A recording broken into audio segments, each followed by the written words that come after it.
on. Now what I'm going to do is to actually take you through, and I'm not going to spend too much time on this presentation because I want to give more time to the speakers. I'll make sure this presentation will be on the web, and after the minister goes, if any one of you have any queries, I'm here to answer them. But I'm just going to rush through more to give you the overview as we see it of some of the issues that are there.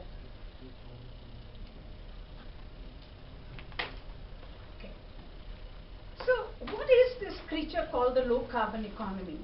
Now, yesterday when I began, I was explaining to you that the rich world has actually not cut its emissions. And if you remember, I showed that extra chart of the energy transformation in the Annex 1 countries, and it basically showed that there has been no real transformation that has happened. And that they are really still at this moment, their emissions from the energy sector are growing, from the transport sector are growing. The other big thing that we talked about yesterday, just to recap, is that one of the reasons why a lot of this is not happening is because we know that climate change is intrinsically linked to economic growth as we know it. This pie diagram puts it very clear that as much as 35% comes from just electricity and heat, and then of course this is global emissions.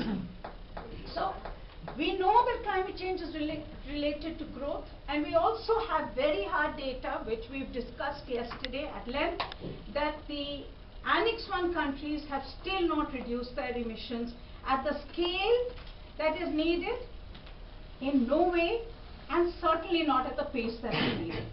Now, if you look at India, this is data from India. We have the same kind of structure as far as use of where our emissions are coming from. So we reflect what is happening in the rest of the world. I mean, the rest of the world emits because of the use in the economic sector, so do we, and that is of course bound to happen.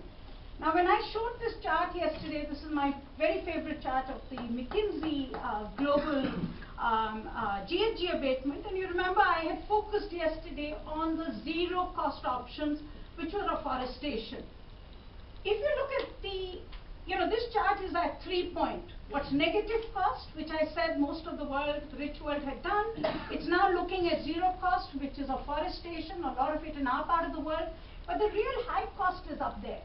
So if you see, the high cost is solar concentrated power, solar PV, high penetration wind, power plant, biomass, coal firing, coal CCS. So that really is where the high-end options exist. That's where the expensive options exist.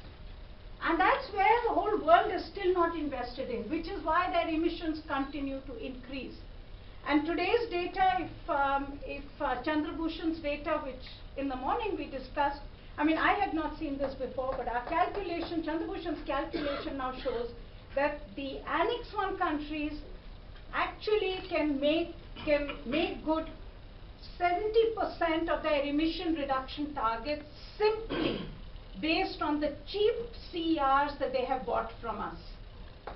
And so the counterpoint to this is that they have not moved to low carbon economy. So let nobody in the world actually tell us that they know what low carbon economy is.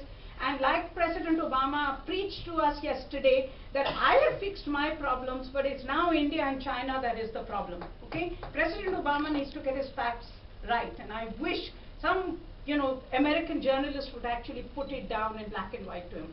He certainly is not going to read an Indian paper. So at the end of the day, now let's leave the global politics. Let's make it very clear that they have not fixed the problem. We, however, know that we should and can invest in doing things to reduce our emission intensity, in moving our economy towards cleaner fuel, and we should do that also in our own interests to a large extent.